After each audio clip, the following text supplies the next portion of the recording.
From our State House studio in Montgomery, I'm Todd Stacy. Welcome to Capitol Journal.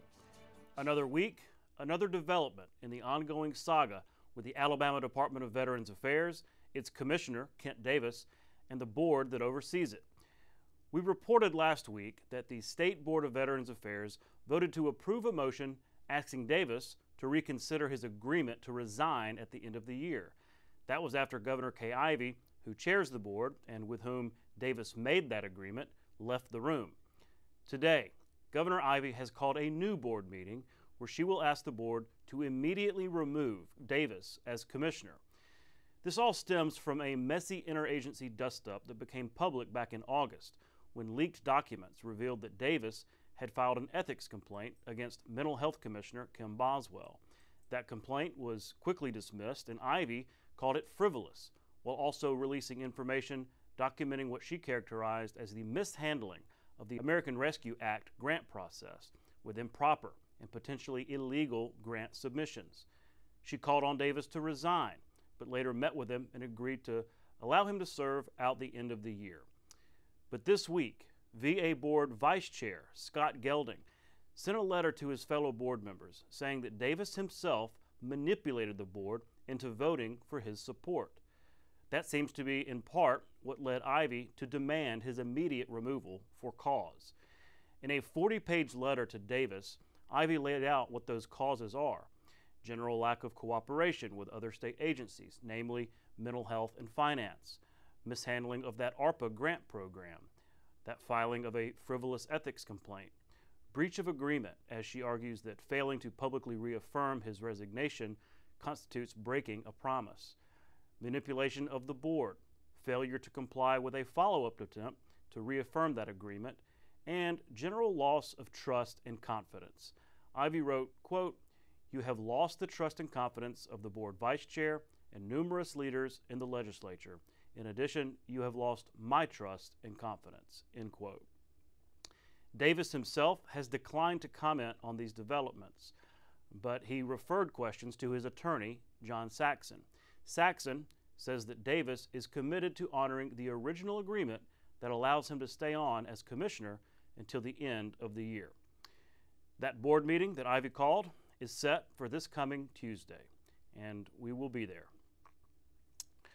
How about a breath of fresh air? October has finally brought cooler temperatures to Alabama and the vibrant colors that come with fall. Alabama State Parks is reminding residents that many of our parks, especially those in the northern part of the state, offer some of the best fall foliage views in the whole country. And there's some fascinating science behind the beautiful transformation of the leaves. So our fall color season is huge throughout Alabama State Parks, but especially as soon as October hits. And so kind of some of the science behind this, of course, temperature has some to do with it, but it's mostly the shorter days and those longer nights. That's what is really triggering what these guys are doing. And of course, because of drought, we do have some trees that go ahead and start turning. They can start by going to ALA Park, it's alapark.com, and there's actually a green button that's basically the portal for Plan Your Adventure. You know, it just gives us joy of seeing all these colors, all these tapestries of colors, just like we get for real looking up at the mountainside in spring and starting to see all those different shades of green. We're starting to look up and see all those different shades of red and orange. Beautiful. The newly formed Alabama Workforce Board held its first ever meeting this Wednesday with leaders focused on ways to address the state's low workforce participation rate. The board was established under the Alabama Workforce Transformation Act, enacted by the legislature earlier this year. Capitol Journal's Jeff Sanders was at that meeting and has more. The inaugural meeting of the Alabama Workforce Board marked a major step in the state's push to improve its struggling labor force participation. Take a look at 1.7 million Alabamians between the ages of 16 and 65 who don't have meaningful employment. And we look at our unemployment rate and the number of jobs that we're having trouble filling and doing things. If you can move it 1%, the participation rate, 40,000 Alabamians go to work. The board's chairman, Jeff Peoples, president and CEO of Alabama Power, told board members collaboration is key. At just 57.5%, Alabama's labor participation rate is among the lowest in the country. Earlier this year, the Alabama Workforce Transformation Act created the Workforce Board and rebranded the Department of Labor as the Department of Workforce. People around the table collaboratively come into the decisions and doing things. People buy into it. If you're in the industry and the industrial side of things, you're defining your needs. You know what kind of employment opportunities you have. And you're also going to employ them. So I think us, or our industry being at the table, is just paramount to success. Governor Kay Ivey, who spearheaded the legislative package that created the board, also attended the meeting. She emphasized the importance of a new approach to creating jobs. You probably heard me say it several times before, but Alabama is the best place to live, work, and raise a family. The opportunity is here. We must ensure people take advantage of it. Marty Retton is Alabama's new labor secretary. He spoke about changes already underway following the passage of the Workforce Transportation Act. Just like any place, I mean, whether it's the private sector or any other agency, it's just a culture change. We're merging two different thought processes, but that's not insurmountable. As long as there's clear direction and understanding that this is the goal, 9 out of 10 times everybody pulls the wagon in the same direction. The next meeting of the Workforce Board is scheduled for October 31st. Reporting for Capital Journal, I'm Jeff Sanders. And joining me now at the desk to talk more about this story is Jeff Sanders. Jeff, thanks for coming to offer a little analysis. Well, you know, it's an important story, I think, for the state, and especially as government leaders and industry leaders try to, grow that job force participation rate. Sure. And so last session, there was so much focus on this workforce issue. I mean, that big package of bills, you've done lots of reporting on this. It seems like a big, heavy lift for the state, which I guess is why they've just started this process. Yeah, you mentioned that in my notes. Big lift. That's what the governor said. It is a big lift for government, especially with the Department of Labor, really just kind of changing almost their entire mission in some ways. And with this workforce board and this executive committee led by the CEO of Alabama Power, Jeff Peoples, really kind of changing the way government looks at how we grow not just industry, but get people back into the workforce. Yeah, you mentioned Jeff Peoples, CEO of Alabama Power. And so when I see these types of commissions over the years, sometimes you have, kind of pro forma involvement from CEOs and everything. The way you reported and the way I've read about this, he seems a lot more hands-on in terms of being a part of this workforce development process. Well, he talked about that private-public partnership, and he said during the meeting that it's really important that industry leaders, I think I mentioned a little in my story, they really want to get out to some of these, not just Alabama Power, but these small, medium, and big industries in the state. What do they need? Like, how do they need it? How do they need workers trained? And to really get them involved in telling the state, this is what you can do to get them to us so we can get them trained. And he believes, number one, they're going to have better workers. It's going to create a better standard of living in the state. And he seemed very, to say the word, involved and very positive about where this can go. Absolutely. And yeah, you mentioned the workforce participation. If that ticked up just 3 percentage points, you talk about what that means for GDP, what that means for revenue into the state. So it's an all-encompassing issue, one that we're really going to be paying attention to going forward. Well, again, thanks, Jeff, for covering this very important story. All right, appreciate it, Todd.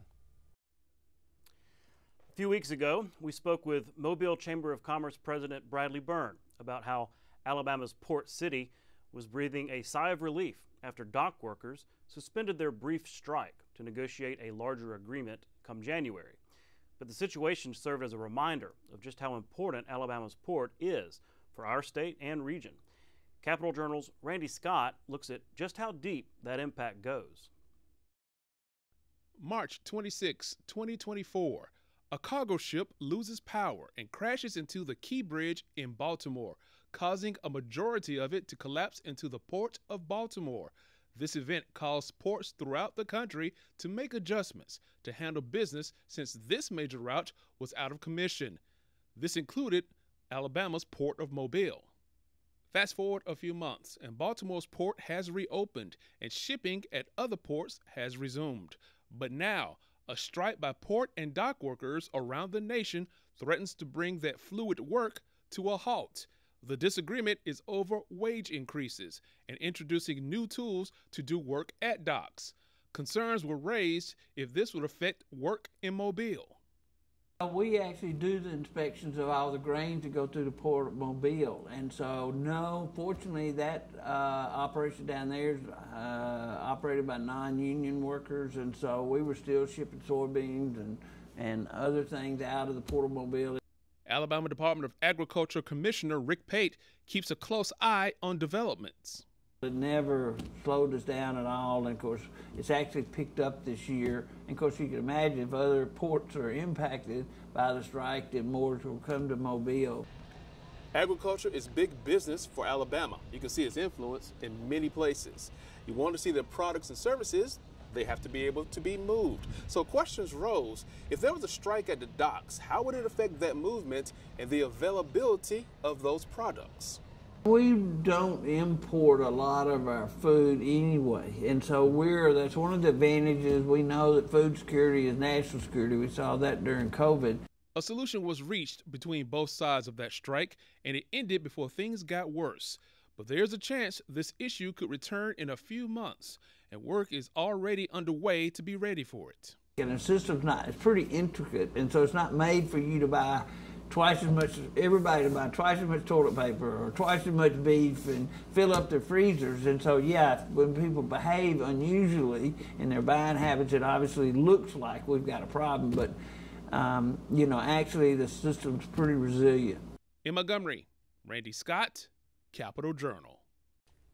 And Randy Scott joins me now to talk more about his story on the port. Randy, I've always known that the port was a really important part of our infrastructure here in Alabama, but I guess seeing what happens when a strike happens, you know, really is a reminder of how important that is. Yes, they do call Mobile the port city, so that lets you know how important it is to those folks down on the coast. Let me take you back, if I could, a couple of years, how important ports are, including Mobile's. Back during the height of COVID, remember that scene in California where you had a lot of ships, and then on the East Coast as well too, trying to get in to drop off their goods and services, but they couldn't due to COVID. They couldn't come ashore. Okay, we got past that. Fast forward to earlier this year in March when that collision occurred in the port of Baltimore and the bridge came down, the Key Bridge, after being rammed by that ship, that cargo ship, the Dolly. Unfortunately, 6 people lost their lives, but also it was closed for a good bit of time as well too. And there was talk even right out the gate that Mobile was going to be a place that probably saw more work because it was closed, and a lot of ships had to be rerouted to other places. Well, we somewhat have made a pass past that. Then you start talking about the strike with dock workers. Now, it's important because, again, they wanted to have contracts restructured because they felt that they were due wage increases. So that was another possible cause of shutting down ports, which was averted because the strike was averted. But I have to remind you, we are still in hurricane season, not trying to talk it up, but hurricane season doesn't expire until November, so we haven't had one to hit a port and cause that much major damage, but it's still something to think about. Yeah, for sure. And like what Bradley Burns said, it was breathing a sigh of relief, but we're looking towards January, right, when that final agreement is, you know, and they were optimistic about that, so we'll see about that. We're out of time, Randy, but thanks for your reporting, and we'll look forward to going down to Mobile soon and getting more information about the port and all that the Port City has to offer. That's right, Port City, here we come. This week, APT education reporter Tricia Powell-Crane attended a board meeting of the I3 Academy in Birmingham. It's one of the state's most successful charter schools. Charter schools are public schools that are given greater flexibility for innovation and out-of-the-box ideas in exchange for stricter accountability. One of the speakers is a parent who described the difference I3 Academy made for her children, and now she serves on the board. Kids should be penalized for where they live by their zip code. You know, kids are smart regardless of where they come from. Kids have needs regardless of where they come from. And I saw I3 meeting those needs. I saw a mission that I could attach myself to and be all in with. Allison started in 2020 during the pandemic in kindergarten. and now she's in 4th grade. And we see ourselves as a family, my mom, my dad, my husband, and our extended family being a part of the community through high school. We love it. You know, whenever Dr. needs me, I want to do whatever I can, not just as a board member, but as a parent and as a member of the community, to make sure that all the students, not just mine, have what they need to move forward, to be the agents of change. There's a thing from workforce development to college curriculum, all kind of life preparedness that we need here, that this school is forming. Alabama's charter school law passed back in 2015. Trish reports that there are an estimated 8,000 students enrolled in the 17 charter schools across the state. Coming up in our interview portion of the show, we'll turn to politics. The November election is just a few weeks away, and Alabama is home to one of the most closely watched races in the country. Alabama's 2nd congressional district was reliably Republican for decades, but after a court-ordered redrawing of the map, the district is a true toss-up. And with control of Congress likely to be decided over a handful of seats, both parties are prioritizing this race. I'll sit down one last time with the candidates, Democrat Shomari Figures and Republican Caroleene Dobson, for in-depth conversations about their views, goals, and what kind of congressman they aspire to be. Those interviews when we come back. You can watch past episodes of Capital Journal online at video.aptv.org. Capital Journal episodes are also available on APTV's free mobile app. You can also connect with Capital Journal and link to past episodes on Capital Journal's Facebook page. And you can listen to past episodes of Capital Journal when you're driving or on the go with Capital Journal podcasts. Keep up with what's happening with Capital Journal.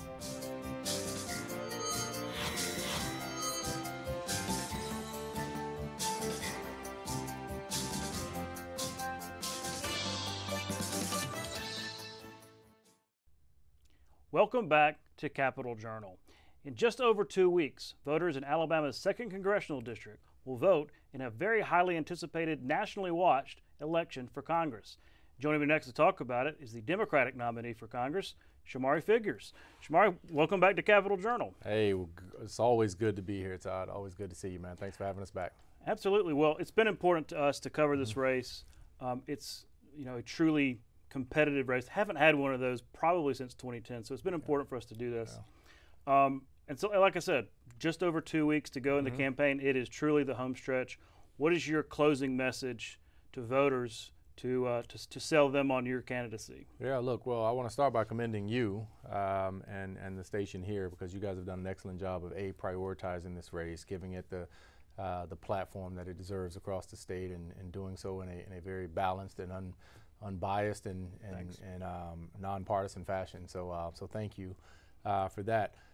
My closing message to voters, has been the same message that we've had since we got into this race, and that is that we have a choice. We have a choice to put someone in leadership that actually cares about resolving the issues that we see plaguing too many of our communities. Since we've been in this race, we've had 4 hospitals shut down just in this district alone, and a lot of that is because of a lack of prioritization of rural Alabama, of the conditions that uniquely impact too many of our counties, Bullock County, Clark County, Macon County, other counties here in this district that are losing basic access to healthcare services. And the reason I start there, and the reason that level of focus and attention needs to be there, because you can't really begin to have an economic development conversation when that conversation begins with the fact that we don't have a hospital, right? And so it's, at the end of the day, this certainly shouldn't be, and it's not a Republican issue or a Democratic issue. I don't believe Republicans want communities without hospitals, and Democrats don't want communities without hospitals. But what we have found here is that we haven't fixed that issue. We have not fixed that issue, and we have too many places that have been left behind by the policies of this state and of this nation. And so we have an opportunity now to put someone there that's going to prioritize making this district the most economically viable it can be, a district that is going to be a place where people want to live, where families want to be here and raise their children, where people want to go to school, where people want to retire to. And we have an obligation to do that. And we can do that. We can put someone that is experienced in myself, that knows how federal government works, doesn't agree with how it works in many respects, but certainly someone who knows how it works and how we can best leverage that experience and leverage how federal government works to make it work for the people it is supposed to and it is designed to work for. And that's the reason we got in this race, and that's the attitude that we will take to Washington, D.C. It's interesting. Let me ask you a broad question, but it's an important one because I think it kind of informs. I got a bunch of issues I want to get to, but this one kind of informs everything that's all issues really. That is kind of the role of Congress. We've seen over the last 2-3 decades the erosion, really the self-erosion of Congress's authority, because essentially it is chosen, for lack of a consensus on one issue or the other, to cede its authority to the executive branch, to the courts, and so it's kind of been the shrinking authority of Congress. I think that's broadly agreed with. It's not a partisan thing. I think Republicans and Democrats agree with that. But Congress is important. There's a reason why it's Article 1, right? And so I'm curious your thoughts, if elected, what do you think can be some remedies for Congress reclaiming that balance of power that's part of our shared powers? Yeah, I think it starts with the people that we're sending to Congress, right? I think it starts with the people who are going there to represent people, right? If you are, or better yet, the people that are going there, are they going there to represent the people, or are they going there to be a pawn in a broader political game? And I don't mean this on the Republican side or Democratic side. This is just period. Like there's a thing that I think every member of Congress should be, and I think at one point it was what every member of Congress aspired to be. That's a statesman, right? That's somebody that goes there and your number one interest every single day, when you wake up and when you go to sleep, is thinking about how you can make better the lives of the people that live in the communities that make up your district. And I think a lot of that has been lost, right? I think we've seen the erosion of that on both sides, right? I think we've seen the erosion of that over several decades. And at the end of the day, that is why you're there. You are there to represent the people that sent you there. You are there to represent the interests of your specific communities. And if you lead through that lens, if you work through that lens, then it's going to force you to collaborate in bipartisan fashions. It's going to force you to dive into issues that benefit both the business community as well as a poor community and a worker community. It's going to force you to do all of the things that are necessary to improve life outcomes and life possibilities in your communities. And I think that's what Congress should be about, right? At the end of the day, the role of Congress is kind of set forth in the Constitution, right? Its primary responsibility being the power of appropriations, right? How is the nation collecting revenue, and how is it spending said revenue, and what is it spending that revenue on? And I think Congress, should be used for that purpose, right? And one of the big things that I will prioritize in Congress is doing just that. It's just making sure that we're prioritizing our local communities, prioritizing the initiatives, the projects, the investments that we need here to create jobs, to better the conditions here from Mobile to Montgomery, from Phoenix City to Troy.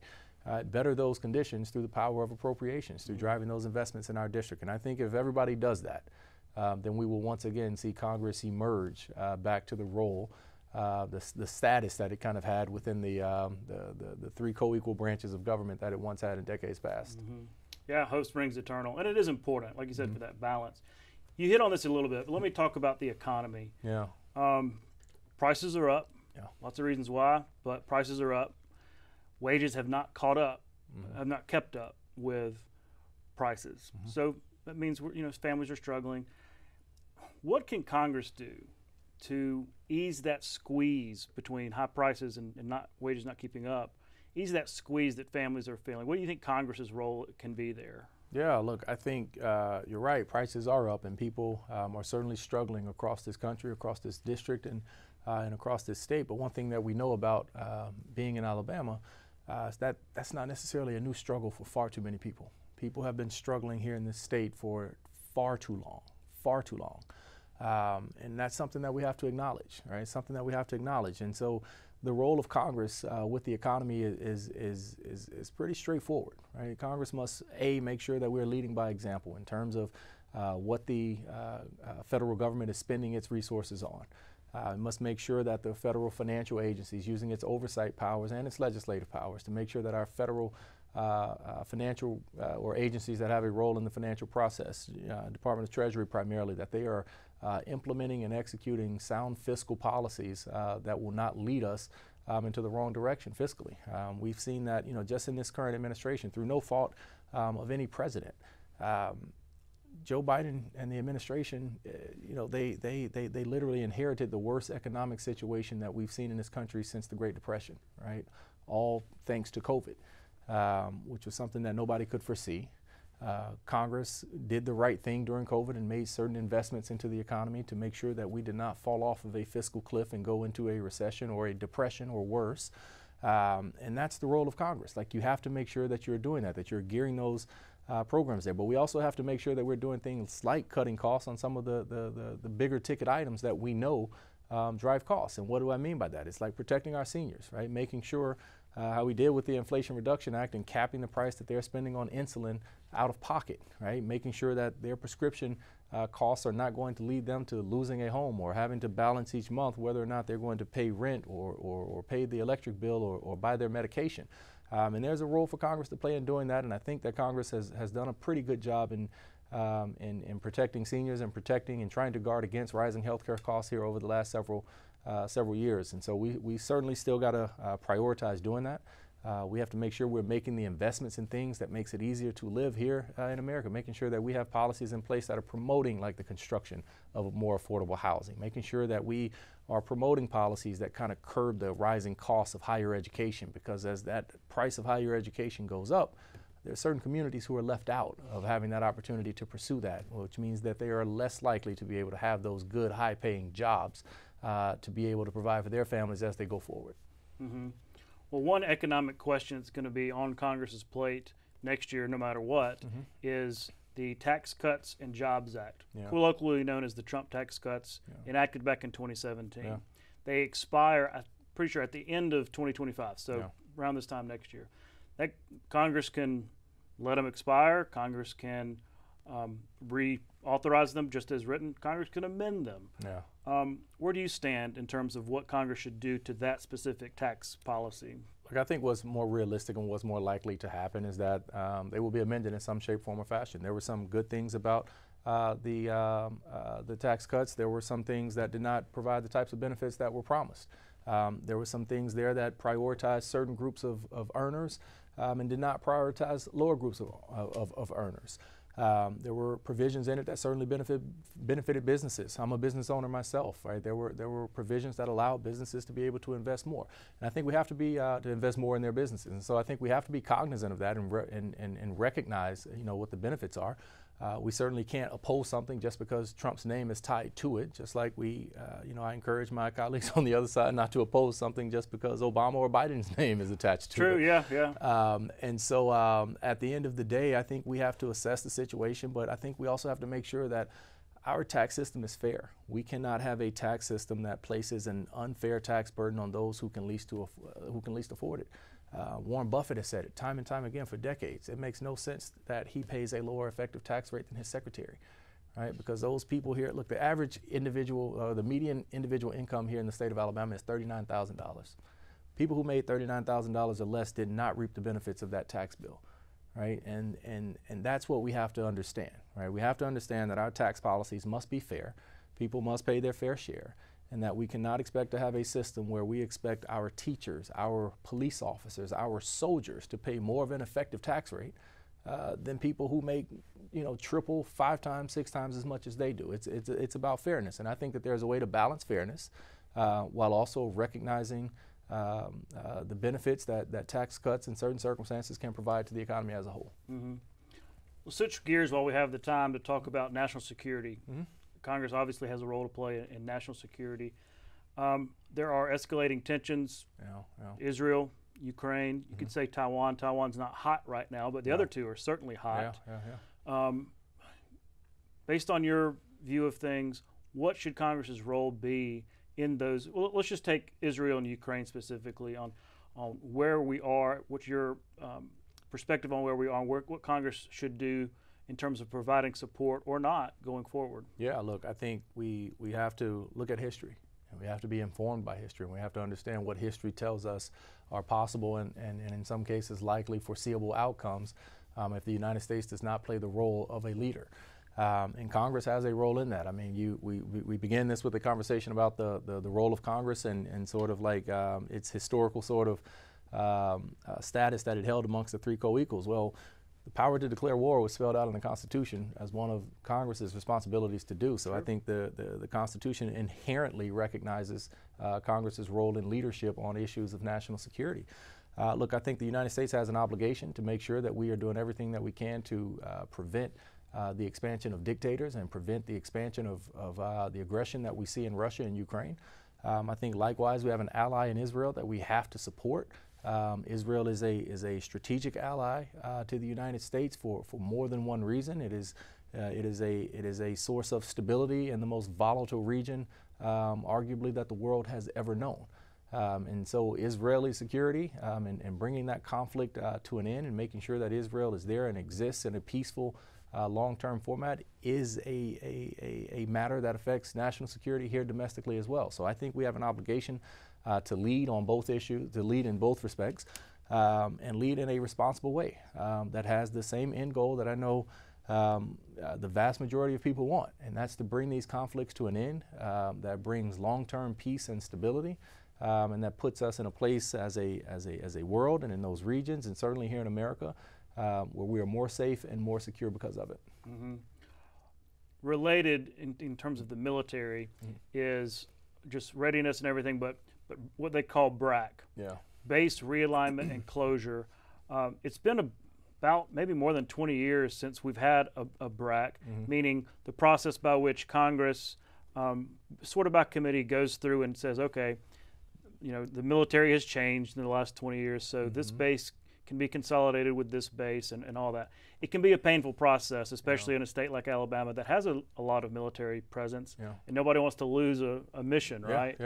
So looking at that, have you, I mean, I know you're still just a candidate right now, but looking at that, what would be some of the ways you might want to try to protect Alabama's military footprint should there be a realignment and closure process? Yeah, look, I did not grow up in this era, but I certainly grew up in the shadows of it and seeing the impacts of a military base closing in my hometown of Mobile, Alabama. Brookley Field was a thrive, and I believe the last military base actually shuttered in Alabama. It was a thriving military base that supported so many jobs directly and indirectly in the Mobile area. And when that base closed, I think they announced it in the early 60s and it closed a few years later. When that base closed, there are estimates that upwards of greater than 10% of all jobs in the city of Mobile were lost. We saw a significant exodus of people moving to other areas. Some moving here to Montgomery, some going to Atlanta, some going out west. Our current Secretary of Defense was born in Mobile around that time, and his family moved, I believe, out west. I grew up seeing the impact of that on the communities immediately adjacent to where Brookley Field was. My mother grew up in Maysville, which is literally the neighborhood that's immediately adjacent to the military base. I've seen firsthand the economic impact that can have, and that is not something that we can tolerate nor stand for without giving it our best shot to make sure that we are maintaining, protecting, and doing everything we can to grow and solidify the presence of the military that we have here in this district and across this state. We have defense contractors throughout this district, several very key and important defense contractors throughout this district, and Maxwell Gunter Air Force Base is obviously a nucleus here of Montgomery. And so vitally important to operations and military readiness across the country. The military history in this district, even going back to the Tuskegee Airmen, is something that that I think that America must pay attention to when it comes time to reconsider where there are going to be military bases. I think in Congress what we can do is advocate and fight for the expansion of programs that are based out of the military installations that we have here. To recognize the impact that they have on local economies here throughout the region, and do everything that we can to expand, not contract, the impact of those facilities here in this district. Well, we're out of time. it's probably the last time I'm going to see you before election night, unless I see you on the campaign trail somehow. But good luck, and I guess we'll see you on election night. Thank you, Todd. This has been great, man. Regardless of outcome, man, it's been a pleasure to get to know you and be here at the station in the studio, man, and thank you. Likewise. All right. We'll be right back. You can watch past episodes of Capital Journal online anytime at Alabama Public Television's website, aptv.org. Click on the Online Video tab on the main page. You can also connect with Capital Journal and link to past episodes on Capital Journal's Facebook page. Since 1997, Alabama Public Television has provided programs, services, and resources to child care professionals, teachers, and parents. Visit aptv.org/education to learn more. You're watching Alabama Public Television.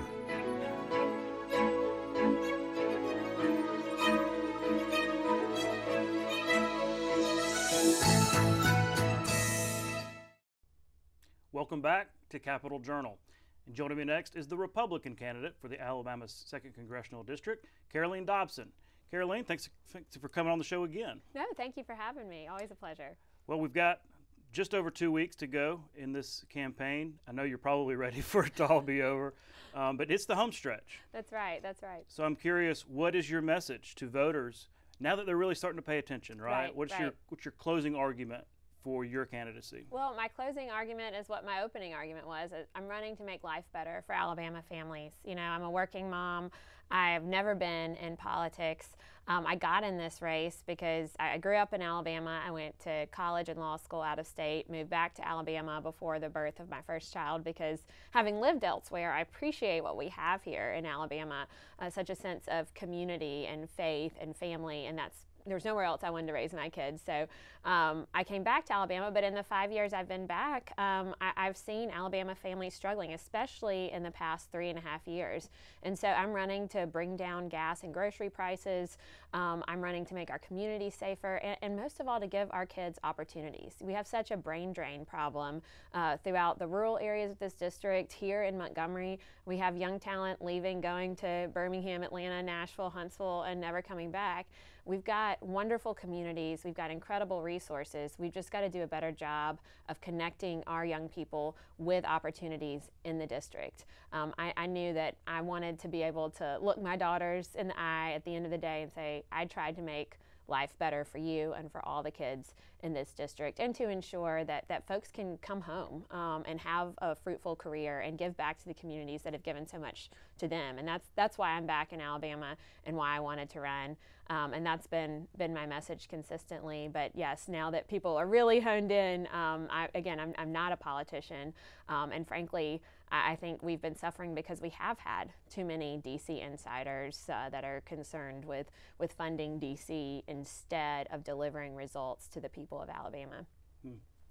Well, speaking of DC, I wanted to ask you about the role of Congress. And this is going to kind of inform, because I got a lot of issues I want to ask you about. This can kind of inform them all, because I think it's generally agreed upon and accepted that Congress over the last 2 or 3 decades, maybe longer, has by its own accord ceded its authority to the courts, to the executive branch, basically for lack of a consensus, lack of the ability to pass important legislation. I mean, it's not a problem you can solve overnight, but it is a problem, and I think a lot of folks acknowledge that. What are your thoughts on that? How can Congress, reclaim that authority so there truly is that balance that the founders, came up with?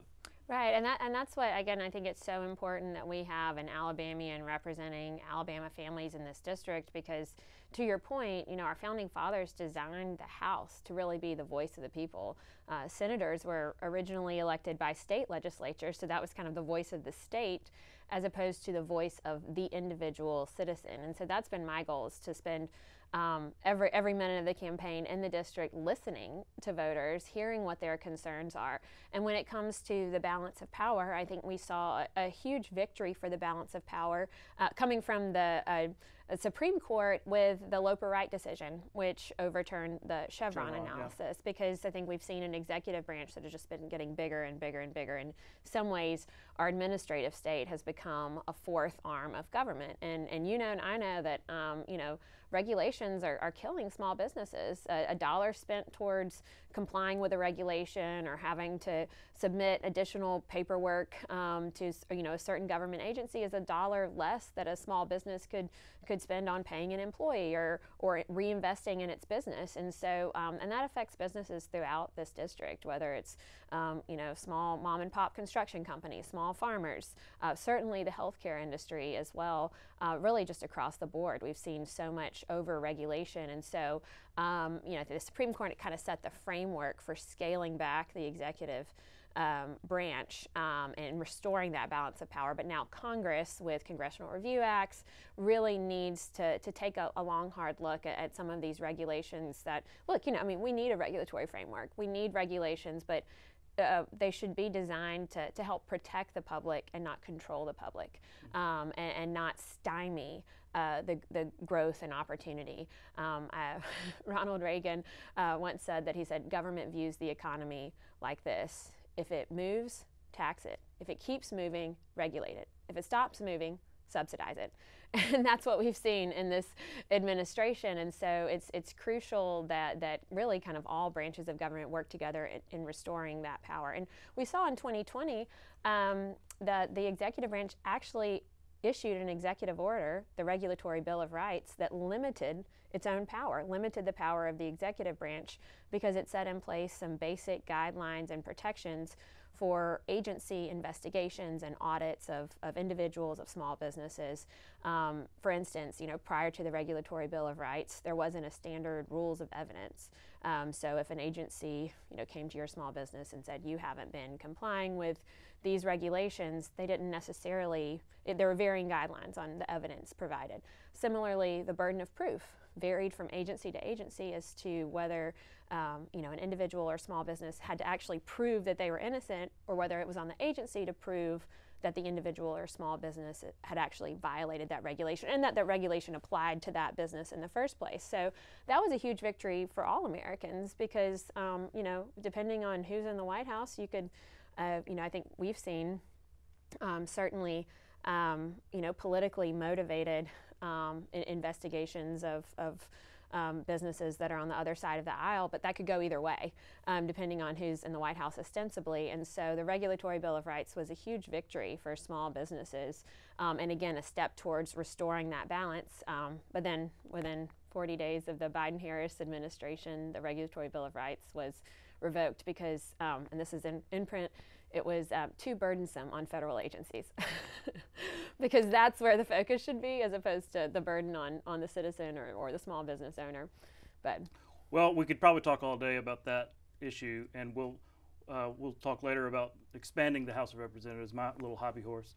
But we got a lot to get to, so let me ask you this, moving to the economy, and you've actually hit on it sort of broadly, but I want to get specific. Mm-hmm. We know that prices are up. We know that wages have not kept up, you know, with those prices. So that leaves families in a financial squeeze. You've talked about that issue. But what specifically can Congress do? Would you advocate, as a member of Congress, to ease that squeeze? Well, three things. And first of all, we've got to spend a lot less and spend a lot more wisely. We've seen an administration, you know, that has spent an additional $80 billion on expanding the IRS, that spent $7 billion on electric vehicle charging stations. You know, electric vehicles are cool, don't get me wrong, but you know, does that actually benefit folks here in the 2nd Congressional District, when the average cost of a new electric vehicle is $55,000 and the average annual Alabama income is $59,000. You know, we've got folks here that don't have access to sewage. So we don't need to be spending recklessly, because it's just a fact that the more the government spends and the more they inject into the marketplace, the more prices are going to rise. So, you know, we've seen $1.4 billion spent on illegal immigrants, billions of dollars sent to foreign wars. And so we need to focus on, again, spending a lot more strategically. And I'm not, one of those kind of austerity Republicans that says we have to stop spending entirely, because we do rely on we pay federal taxpayer dollars and we rely on our federal government to provide services. But we need to balance the budget and really focus on providing and improving the lives of Americans first and foremost, and that will help decrease inflation. Secondly, we've got to, again, get regulation under control. We see over-regulation that's increasing the cost of businesses to comply with regulations, again, at every scale and kind of on every level of the economy. And then thirdly, we have to unleash American energy independence. We were energy independent in 2019, and in the past 3.5 years, we've seen energy costs go up 40%. Of course, that impacts what you and I pay at the gas pump, but it also, fertilizer is a byproduct of non-renewable resources. That impacts fertilizer costs, so it impacts the bottom line for our farmers in this district, and the cost of food that's reflected at the grocery store, the cost of diesel, of all the trucking and transportation businesses that are based in this district. And so, if we utilize, and we should be exploring our renewable sources of energy, but not at the expense of not responsibly developing our non-renewable resources.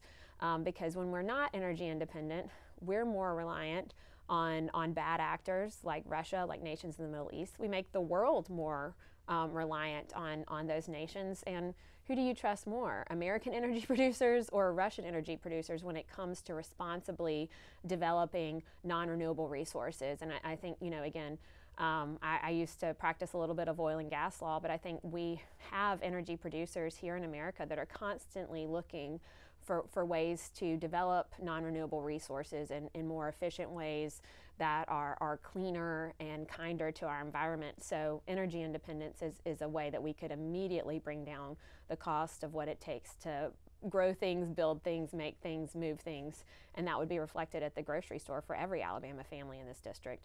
Okay.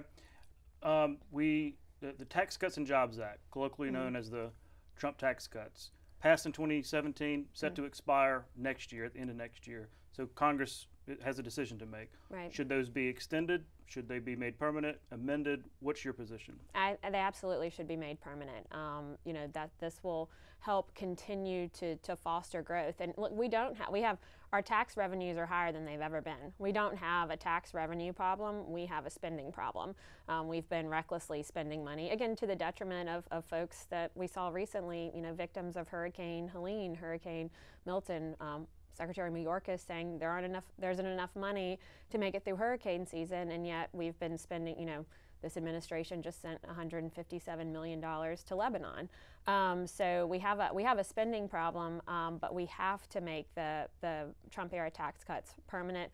And I would also fight for tax relief for a lot of our small business owners and ag producers here in this district. The death tax really hurts a lot of ag producers, small business owners. It's estimated that for the average American family farm, about 90% of their assets are illiquid.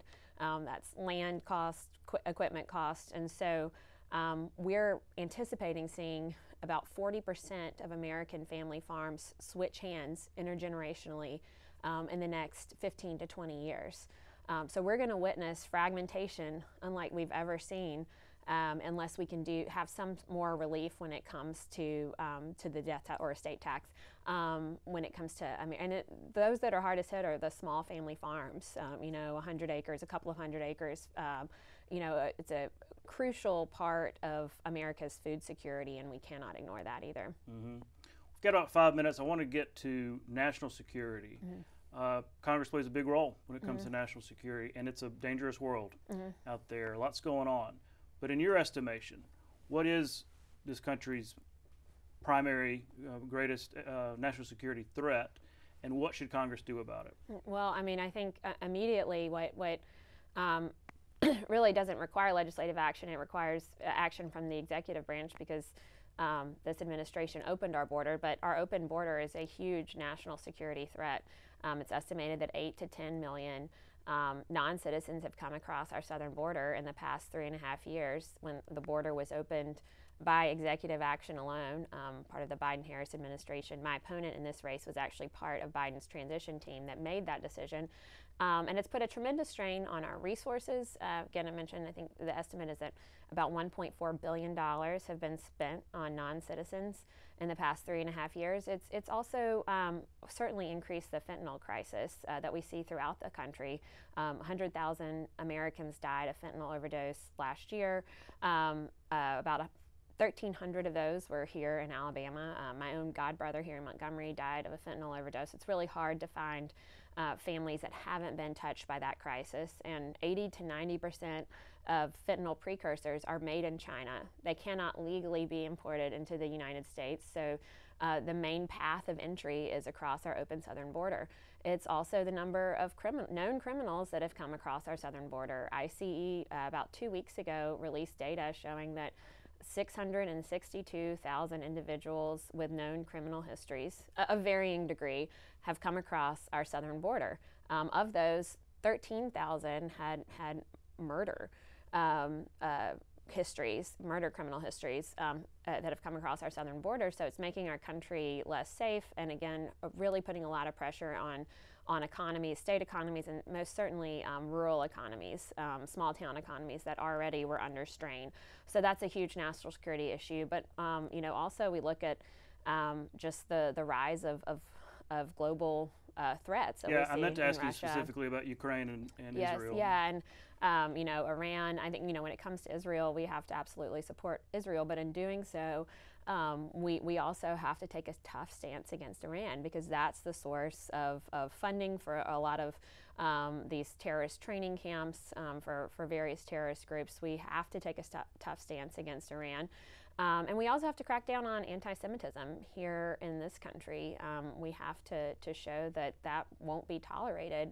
You know, groups and protesters calling for the death of Jewish students at our campuses.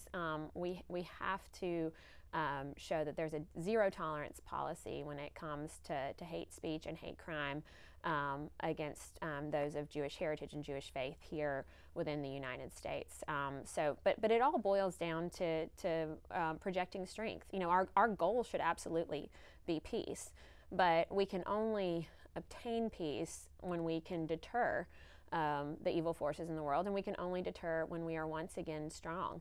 The combined branches of the military missed their recruiting targets by 41,000 troops last year. We've got to have confidence in our commander-in-chief. We've got to focus on ensuring that our servicemen and women have the technology and equipment that they need, and we also have to treat our veterans with the respect that they deserve and give them better access to services that they need. I need to ask you quickly about BRAC. It's been 20 years since we've had a base realignment and closure process. Alabama was relatively unscathed by that. Actually saw some growth in Huntsville and things like that. But we know that one could happen just because it's been so long. This is the process where they analyze, okay, it's been, you know, what bases should be modified, closed, grow, that kind of thing. Should that happen, if you're in Congress, what would your role be in trying to protect and maybe even grow Alabama's military footprint? Yes, no, over 50% of the state's military assets are in District 2. It's incredibly important, not just to the safety and security of our country, but also to the economy and health of Alabama as a whole. And I would love to see the military footprint expanded here. I think there's some real opportunities too when it comes to MROs, you know, airports and maintenance, repair, and operation centers throughout the district and some of our small towns and rural communities. But really expanding the footprint of the military and trying to utilize and young people there. You know, in the district, Tuskegee has aerospace engineering. I think there are more opportunities there too when you think of Maxwell and then just the legacy of the Red Tails, you know, and Tuskegee, and then now with the F-35 here in Montgomery also. But I'm very much interested in serving on the House Armed Services Committee, and in doing so advocating to expand the military footprint that we have here in Montgomery, and also ensuring that we have a thriving economy for all of our military families, because we can't ignore the fact that we need to make this community, this district, attractive to spouses, to children, hopefully to get folks who have served, who are, maybe this was their last stop, to retire here. So it's important to kind of look at the service member's family holistically and ensuring that we're in an environment where they can all grow and thrive. Mm-hmm. Well, thank you for your answers. We're out of time, unfortunately, but good luck on the campaign trail. 2 weeks to go. It's the final stretch, so I probably won't see you until the end, but good luck, and I guess we'll see you on election night. That's right. Thank you so much. I appreciate it. We'll be right back. You can watch past episodes of Capital Journal online at video.aptv.org. Capital Journal episodes are also available on APTV's free mobile app. You can also connect with Capital Journal and link to past episodes on Capital Journal's Facebook page. And you can listen to past episodes of Capital Journal when you're driving or on the go with Capital Journal podcasts. As the first incorporated town in Alabama, Huntsville played an important part in the birth and growth of the state. Settled in 1805, the fertile lands lured English-speaking pioneers migrating to the Mississippi Territory. Huntsville became the center of early state politics and served as the interim first capital of the state of Alabama. Present-day Huntsville is best known as one of the South's leading technology hubs. Let me just say before we close that I really appreciate both Shomari and Caroleene being willing to come on Capital Journal multiple times now for extended interviews. Whether or not you live in Alabama's 2nd District, it's important that we all know more about who our state's next member of Congress will be. With that, thanks for watching Capital Journal. We'll be back next week at the same time when my colleague Jeff Sanders will anchor the show while I'm in Washington. For our Capital Journal team, I'm Todd Stacy. We'll see you next time.